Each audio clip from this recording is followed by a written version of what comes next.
प्रिय साथियों, हम लोग पढ़ रहे हैं चैप्टर 1 जिसका नाम है वास्तविक संख्याएं। कक्षा 10वीं गणित के अंतर्गत आज हम प्रश्नावली 1.3 को स्टार्ट करने वाले हैं।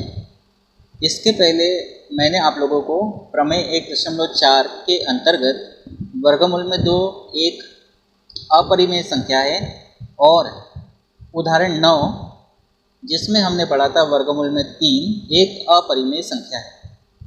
अगर आपने ये वीडियो नहीं देखा होगा तो पहले उस वीडियो को आप देख लीजिएगा, जिससे आपको वर्गमूल में 2 और वर्गमूल में 3 एक अपरिमेय संख्या क्यों है इसके बारे में आपको पता चलेगा।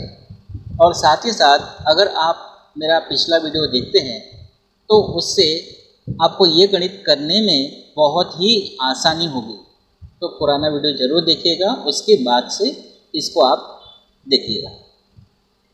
तो पूछा गया है, सिद्ध कीजिए कि वर्गमूल में 5 एक अपरिमेय संख्या है। क्वेश्चन नंबर 1 है।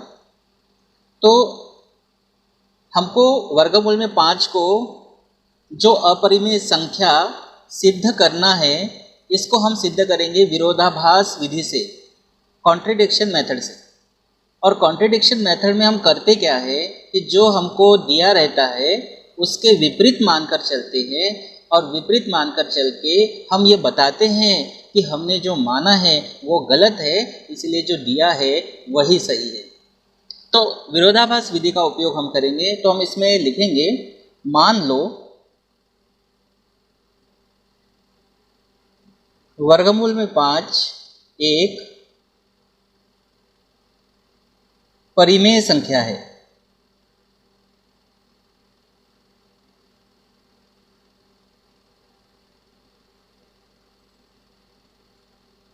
अब परिमेय संख्या है तो हम इसको बटे के रूप में लिख सकते हैं, क्योंकि हमने माना है इसको कि ये क्या है, एक परिमेय संख्या है। तो इसको बटे के रूप में हम लिख सकते हैं। तो हम लिखेंगे वर्गमूल में 5 बराबर a/b, जहाँ a और b ये दोनों सह अभाज्य संख्या है, मतलब दोनों में एक के अलावा किसी संख्या का भाग नहीं जाएगा। तो हम लिखेंगे जहाँ a, b सह अभाज्य संख्याएं हैं। और साथ ही साथ एक बात और आप इसमें ध्यान रखना कि जो बटे का मान है ये 0 नहीं होना चाहिए। अब हमको हटाना है वर्गमूल। वर्गमूल हटाने के लिए हम दोनों पक्षों का वर्ग करेंगे। तो हम लिखेंगे दोनों पक्षों का वर्ग करने पर, तो ये आ जाएगा वर्गमूल में 5 पूरे का वर्ग बराबर a/b इसका भी वर्ग। अब ये जो वर्ग है, इस वर्ग से वर्गमूल कट जाएगा तो बचेगा 5 बराबर a/b पूरे का वर्ग है, मतलब a का भी वर्ग होगा और b का भी वर्ग होगा। तो हम इसको लिखेंगे a² / b वर्ग।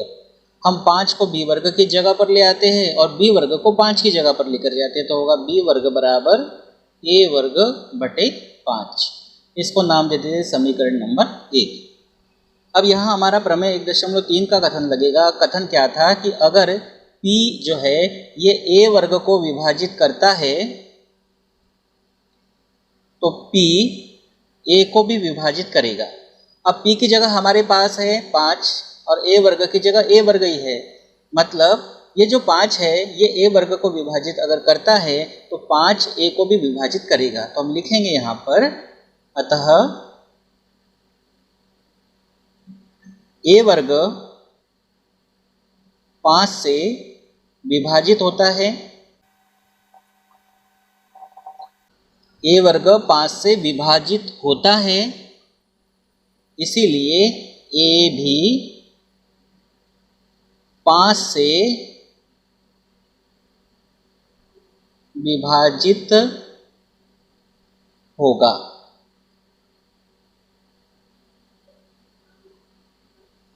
तो हमने क्या कहा, हमने प्रमेय 1.3 का कथन लगाया। हमने ये कहा कि अगर a वर्ग 5 से विभाजित होता है तो a भी 5 से विभाजित होगा। जैसे a वर्ग p से विभाजित होता है तो a भी p से विभाजित होगा।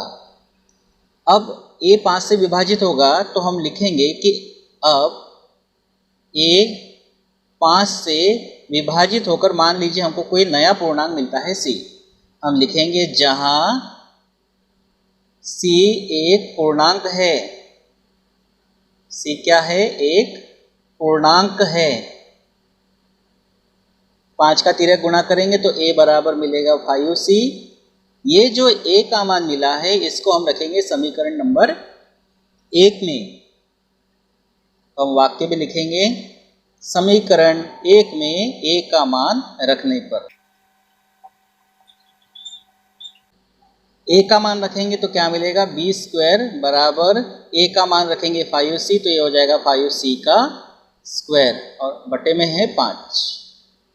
आगे हल करेंगे b स्क्वायर बराबर 5 का वर्ग होगा 25 और c का स्क्वायर ये रहेगा और बटे में 5। अब भाग देंगे 5 एकम 5, 5 पंचे 25। तो इस तरह से हमको क्या मिलेगा? b स्क्वायर बराबर 5c स्क्वायर। 5 का पक्षांतरण करेंगे तो b स्क्वायर बटे 5 बराबर c स्क्वायर, या हम इसको पलट के लिख देते हैं c स्क्वायर बराबर b स्क्वायर बटे 5, समीकरण नंबर 2। फिर से वही बात, अगर a वर्ग प्रमेय 1.3 का कथन है a वर्ग p से विभाजित होता है तो a भी p से विभाजित होगा, या हम इसको उल्टा कह दें कि p a वर्ग को विभाजित करता है तो p a को भी विभाजिट करेगा।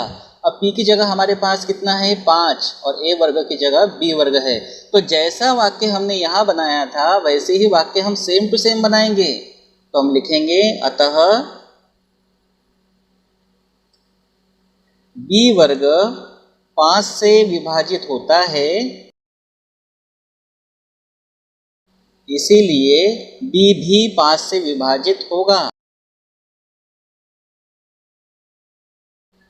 तो हमने क्या लिखा कि अगर b वर्ग 5 से विभाजित होता है तो b भी 5 से विभाजित होगा। अब यहाँ देखिए क्या हो रहा है कि हमने ये कहा था कि a और b हमारी सहअभाज्य संख्या है, मतलब दोनों में एक के अलावा किसी भी संख्या का भाग नहीं जाएगा, लेकिन a और b दोनों में एक के अलावा 5 का भाग जा रहा है। देखिए a भी 5 से विभाजित हो रहा है और b भी 5 से विभाजित हो रहा है, जबकि हमने क्या कहा था? हमने ये कहा था कि a और b सहअभाज्य संख्याएं हैं, दोनों में एक के अलावा किसी संख्या का भाग नहीं जाएगा। तो इसका मतलब a और b सहअभाज्य संख्या हमने जो माना था वो गलत है। तो हम लिखेंगे कि अतः स्पष्ट है कि a और b दोनों में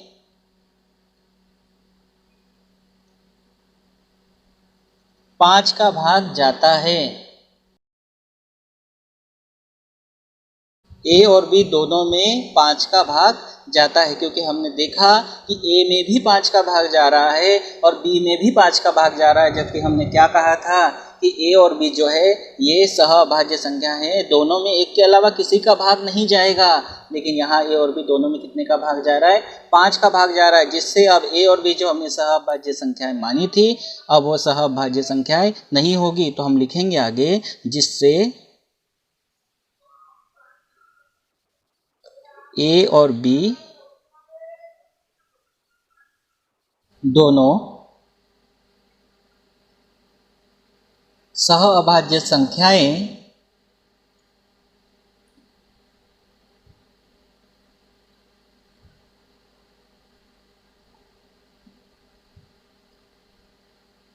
नहीं होगी।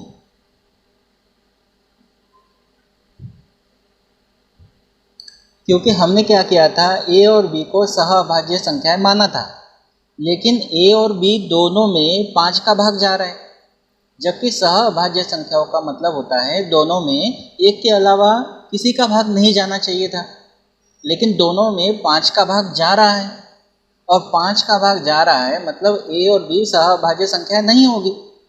और जब a और b सहअभाज्य संख्या नहीं होगी तो a बटे b को हम परिमेय संख्या नहीं कहेंगे, और जब a बटे b परिमेय संख्या नहीं होगी तो वर्गमूल में 5 भी एक परिमेय संख्या नहीं होगी। मतलब वर्गमूल में 5 एक अपरिमेय संख्या होगी। तो हम क्या लिखेंगे कि हमने जो माना है वो गलत है। तो हम लिखेंगे यहाँ पर अतः मानी गई परिकल्पना कि वर्गमूल में 5 एक परिमेय संख्या है, यही परिकल्पना मानी थी हमने।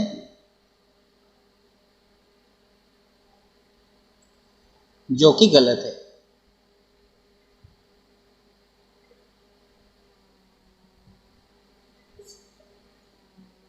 तो जब वर्गमूल में 5 एक परिमेय संख्या है, ये हमने जो माना था ये गलत है, तो सही क्या है जो हमको प्रश्न में बोला था। अतः वर्गमूल में 5 एक अपरिमेय संख्या है।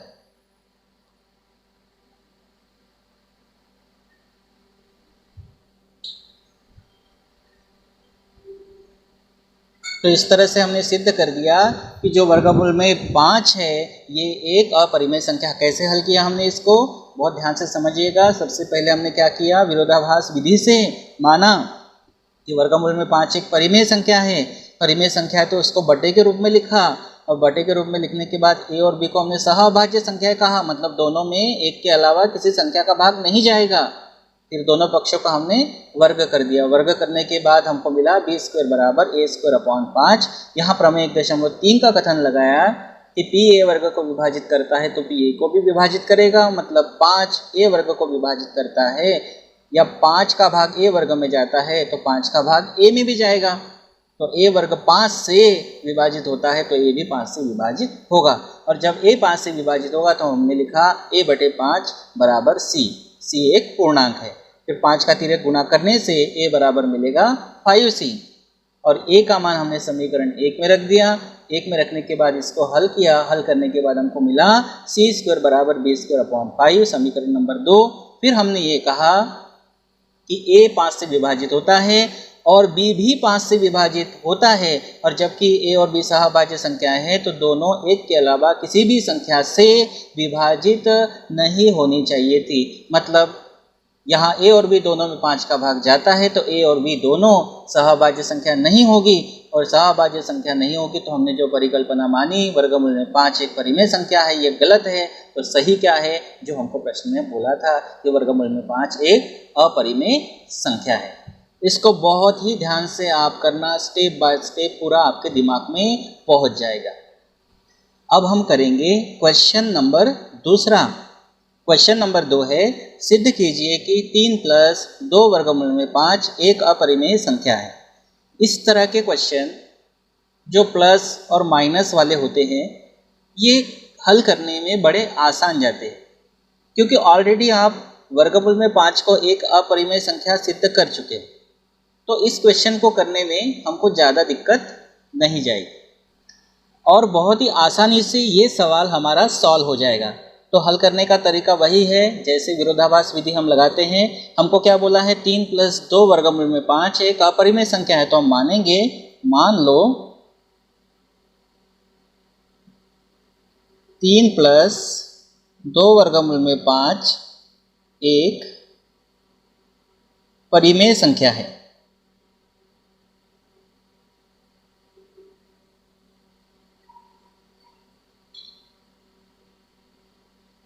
और आप जानते हैं परिमेय संख्या है तो इसको बटे के रूप में हम लिख पाएंगे। तो हम लिखेंगे 3 प्लस 2 वर्गमूल में 5 बराबर ए बटे बी, जहाँ ए कॉमा बी सहअभाज्य संख्याएं हैं। अब ये जो क्वेश्चन है इसको हमको ऐसे सेट करना है कि हम इसको वर्गमूल में 5 के बराबर ले आए। वर्गमूल में 5 कहिए, या हम सीधे शब्दों में ये कहते हैं कि वर्गमूल के अंदर जो भी संख्या होगी इस पूरे समीकरण को हमको उस रूप में लाना है। देखिए पहले हम 3 का पक्षांतरण करेंगे तो क्या आएगा, यहाँ 2 वर्गमूल में 5 बराबर ए बटे बी। 3 का पक्षांतरण करेंगे तो ये -3 हो जाएगा, क्योंकि 3 प्लस में है, इधर जाएगा तो माइनस हो जाएगा। अब 3 के बटे में कुछ नहीं है तो हम 1 लिख सकते हैं। तो आगे इसको हल करेंगे, 2 वर्गमूल में 5 बराबर, इसका लघुत्तम आएगा, यहाँ b है और 1 है, दोनों का गुणा कर दीजिए, वो लघुत्तम हो गया b। 1 का तिर्यक गुणा a में करेंगे तो a होगा, माइनस b का गुणा 3 में करेंगे तो ये 3b होगा। इस तरह से आएगा। चाहे तो हम इसको कोष्टक में रख सकते हैं या फिर ठीक है। अब यहाँ वर्गमूल में 5 को रखना है तो 2 को हम लेकर जाएंगे। 2 जो है ये 2 वर्गमूल में 5 के साथ गुणा में है तो ये चला जाएगा भाग में। वर्गमूल में 5 बराबर a माइनस 3b बटे 2b। 2 जो है गुणा में है वो भाग में चला गया, बटे में चला गया, तो वर्गमूल में 5 बराबर a माइनस 3b बटे 2b। अब देखिए a और b जो है ये पूर्णांक है। अब a और b जो पूर्णांक है तो पूर्णांक होने के कारण ये बटे के रूप में है, a माइनस 3b बटे 2b। बटे के रूप में होने के कारण ये परिमेय संख्या है, क्योंकि आप जानते हैं कि परिमेय संख्या जो होती है उसको हम बटे के रूप में लिख सकते हैं। तो इसको ये बटे के रूप में है तो ये परिमेय संख्या है। लेकिन ये वर्गमूल में 5 हम सिद्ध कर चुके हैं, ये तो अपरिमेय संख्या है। तो परिमेय संख्या अपरिमेय संख्या के बराबर नहीं हो सकती। मतलब a माइनस 3b बटे 2b ये परिमेय संख्या है और वर्गमूल में 5 जो है ये वर्गमूल में 5 एक अपरिमेय संख्या है। जबकि ये अगर परिमेय संख्या है तो ये भी क्या होनी चाहिए थी, परिमेय संख्या होनी चाहिए थी, क्योंकि a माइनस 3b बटे 2b क्या है, ये हमारी परिमेय संख्या है, क्योंकि ये बटे के रूप में है। तो वर्गमूल में 5 जो है ये भी परिमेय संख्या होनी चाहिए थी, लेकिन हम सिद्ध कर चुके हैं कि वर्गमूल में 5, क्वेश्चन नंबर हमने किया था 1, उसमें हमने सिद्ध किया कि वर्गमूल में 5 तो एक अपरिमेय संख्या है और ये बटे के रूप में है तो ये परिमेय संख्या है। जबकि परिमेय संख्या ये है तो ये भी होनी चाहिए थी, तो ये नहीं है। और जब ये नहीं है तो ये जो हमने माना है कि 3 + 2 वर्गमूल में 5 एक परिमेय संख्या है, ये गलत है। तो सही क्या है, सही है 3 + 2 वर्गमूल में 5 एक अपरिमेय संख्या है। तो हम क्या लिखेंगे, हम लिखेंगे यहाँ a माइनस 3b बटे 2b एक परिमेय संख्या है। तो वर्गमूल में 5 भी एक परिमेय संख्या होनी चाहिए। लेकिन वर्गमूल में 5 क्या है, अपरिमेय संख्या है। लेकिन वर्गमूल में 5 तो एक अपरिमेय संख्या है।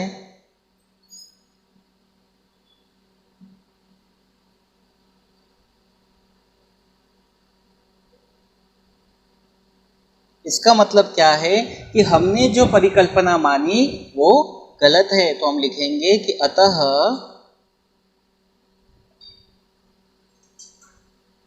मानी गई परिकल्पना गलत है। मतलब हमने जो सोचा वो तो गलत है। तो सही क्या है, लिखेंगे इसीलिए 3 + 2 वर्गमूल में 5 जो हमको दिया है प्रश्न में, 3 + 2 वर्गमूल में 5 एक अपरिमेय संख्या है। तो इस तरह से इसको हल करना है। सबसे पहले हमको इस तरह के क्वेश्चन को हमेशा ध्यान रखना कि जब भी इस तरह के क्वेश्चन आते हैं तो इस तरह के क्वेश्चन को ऐसे ही हल करना है। प्लस वाले माइनस वाले जब होते हैं और वर्गमूल में कोई अभाज्य संख्या हो तो सबसे पहले जो अपरिमेय संख्या हमको बोला है तो हम क्या मानेंगे, मान लो 3 + 2 वर्गमूल में 5 एक परिमेय संख्या है और हमको परिमेय संख्या को बटे के रूप में हम लिखते हैं तो हम लिखेंगे 3 + 2 वर्गमूल में 5 बराबर a बटे b, जहाँ a और b क्या है, सहअभाज्य संख्याएं हैं। और इसको ऐसे हल करना है कि जो वर्गमूल के अंदर पद है उसके बराबर ये हमारा समीकरण बन जाए।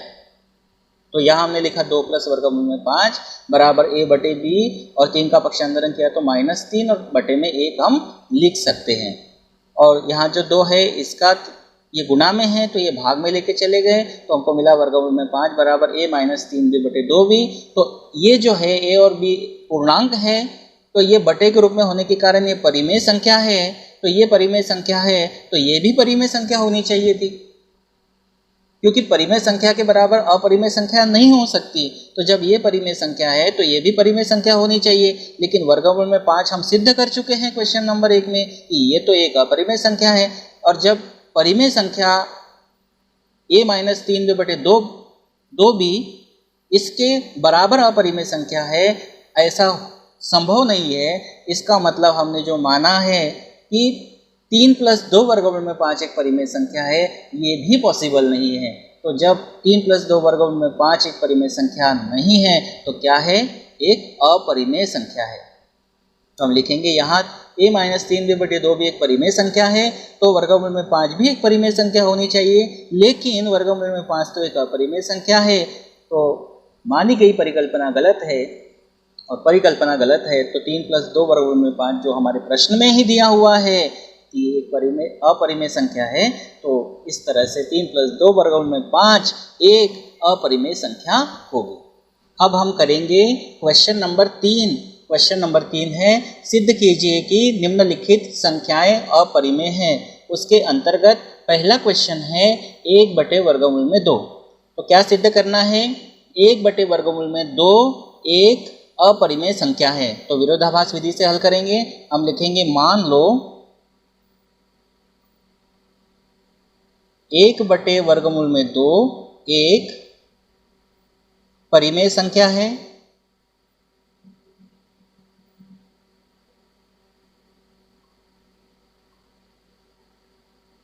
एक बटे वर्गमूल में 2 को हमने क्या माना? परिमेय संख्या माना। विरोधाभास विधि से हम कल हल कर रहे हैं इसको, हम लिख पाएंगे इसको बटे के रूप में। तो ये आएगा 1/वर्गमूल में 2 बराबर a/b, जहाँ a और b क्या है? तो हम लिखेंगे जहाँ a, b सह अभाज्य संख्याएं हैं। a और b क्या है? सह अभाज्य संख्याएं हैं। तो हम इसको वर्गमूल के रूप में ला लेते हैं। तो सीधा सीधा हम क्या करते हैं, दोनों को पलट देते हैं, तो ये वर्गमूल के बराबर आ जाएगा। अभी 1/में है, अभी 1/में है। जब इसको हम उलट देंगे दोनों पक्षों को, तो उलट देने से क्या होगा, ये हमारा वर्गमूल के बराबर आ जाएगा। या फिर तिर्यक गुणा करके भी आप हल कर सकते हो। तो सीधा सीधा हम इसको पलट देते हैं, तो ये आएगा वर्गमूल में 2/1, मतलब वर्गमूल में 2 ही आएगा, बराबर b/a। तो हम इसको क्या कहेंगे कि b/a जो है ये बटे के रूप में है। बटे के रूप में है तो बटे के रूप में होने के कारण ये हमारी परिमेय संख्या है। और जबकि हम प्रमेय 1.4 में ये सिद्ध कर चुके हैं कि वर्गमूल में 2 जो है ये तो अपरिमेय संख्या है, तो ये परिमेय संख्या और ये अपरिमेय संख्या है, ऐसा संभव ही नहीं है। तो हम क्या लिख पाएंगे? हम लिखेंगे कि यहाँ b/a एक परिमेय संख्या है,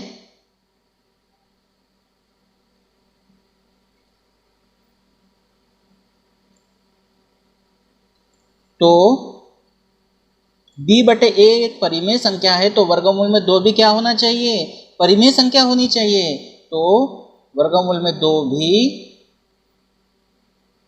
एक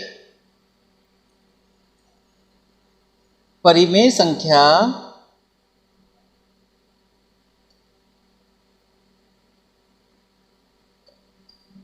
होनी चाहिए।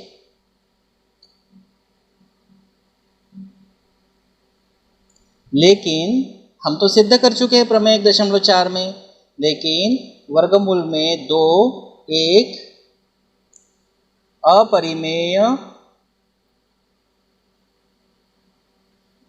संख्या है।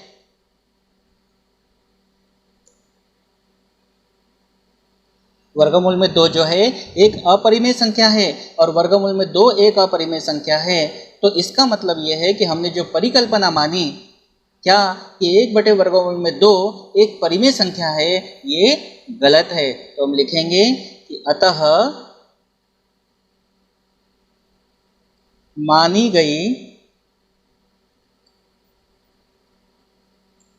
परिकल्पना हमने क्या माना, 1/वर्गमूल में 2 को एक परिमेय संख्या, तो ये मानी गई परिकल्पना गलत है।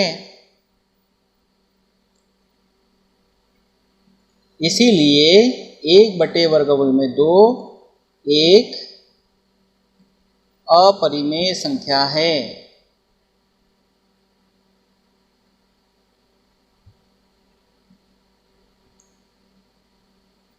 तो इस तरह से हमने इसको हल किया है। विरोधाभास विधि से हमने क्या कहा कि 1/वर्गमूल में 2 एक अपरिमेय संख्या हमको सिद्ध करना है, तो इसके लिए हमने माना कि 1/वर्गमूल में 2 एक परिमेय संख्या है, तो इसको a/b के रूप में यानी बटे के रूप में हम लिख सकते हैं। और जब बटे के रूप में हम इसको लिख सकते हैं तो हमने a/b के रूप में उसको लिखा और हमने कहा a और b सहभाज्य संख्या है। और हमने वर्गमूल में 2 के बराबर इसको लाना था, तो दोनों पक्षों को हमने पलट दिया, तो 1/वर्गमूल में 2 का हो गया वर्गमूल में 2 बराबर b/a। b/a मतलब ये बटे के रूप में है, तो ये हमारी परिमेय संख्या है।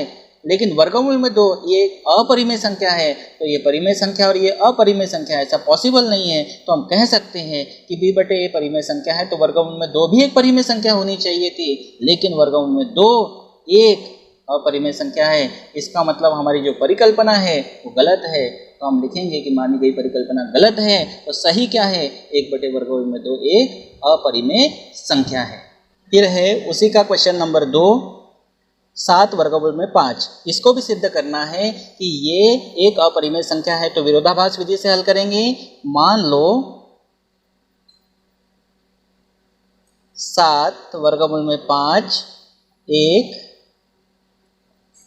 परिमेय संख्या है। सिद्ध करना है अपरिमेय, तो मानेंगे परिमेय संख्या है।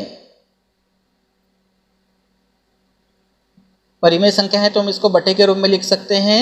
7/वर्गमूल में 5 बराबर a/b, जहां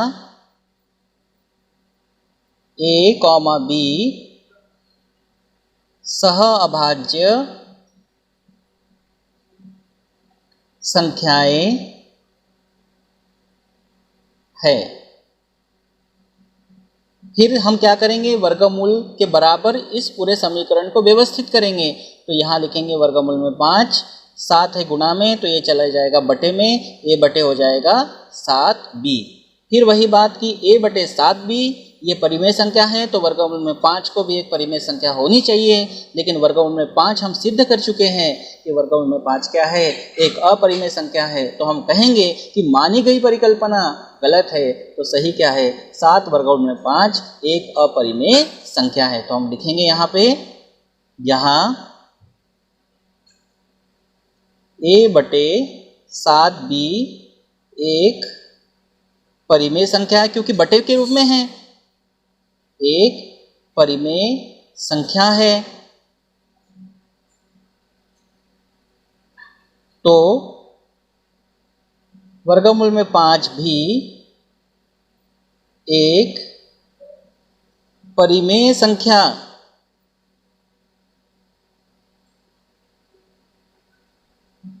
होनी चाहिए।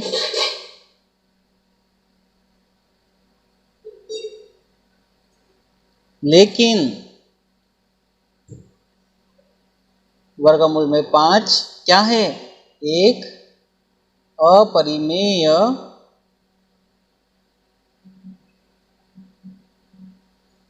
संख्या है।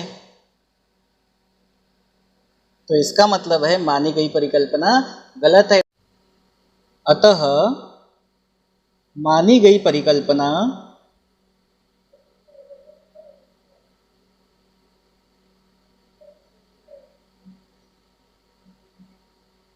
गलत है।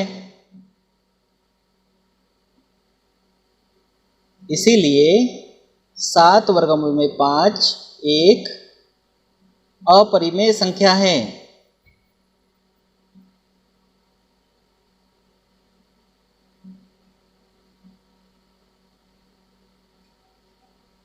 अब है क्वेश्चन नंबर 3, तीसरे का तीसरा है 6 + वर्गमूल में 2। इसको भी हमको सिद्ध करना है कि ये एक अपरिमेय संख्या है। तो हम क्या मानेंगे, मान लो 6 प्लस वर्गमूल में 2 1 परिमेय संख्या है, विरोधाभास विधि से हल कर रहे हैं, परिमेय संख्या है।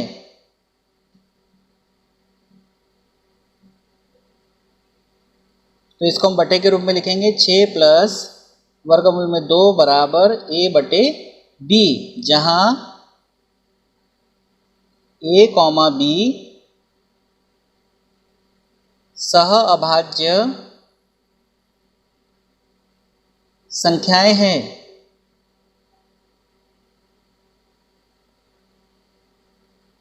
अब इसको क्या करना है, जो वर्गमूल में है उसके बराबर लाना है पूरे समीकरण को। तो लिखेंगे वर्गमूल में 2 बराबर a बटे b, 6 प्लस में है तो ये आ जाएगा माइनस में, -6 और बटे में हम लिख सकते 1।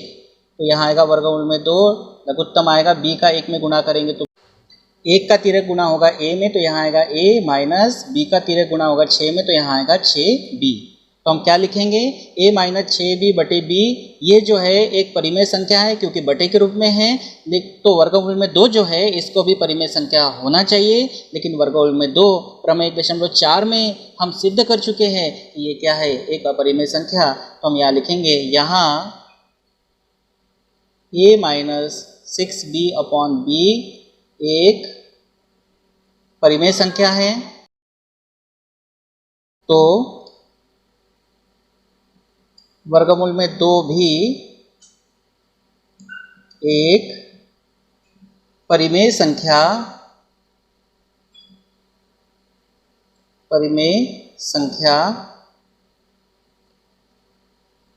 होनी चाहिए,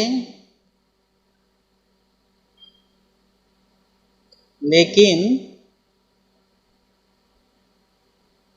वर्गमूल में 2 एक अपरिमेय संख्या है।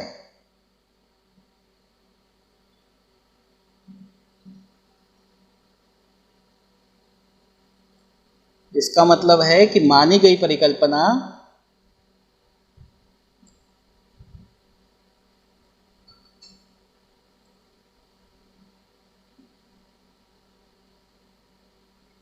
गलत है।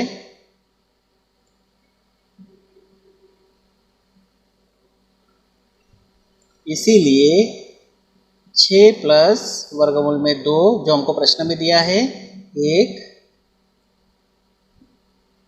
अपरिमेय संख्या है। तो इस तरह से प्रश्नावली के क्वेश्चन यहाँ पर होते हैं कंप्लीट। बहुत ध्यान से समझकर आप इसको नोट कर लीजिएगा। Thank you.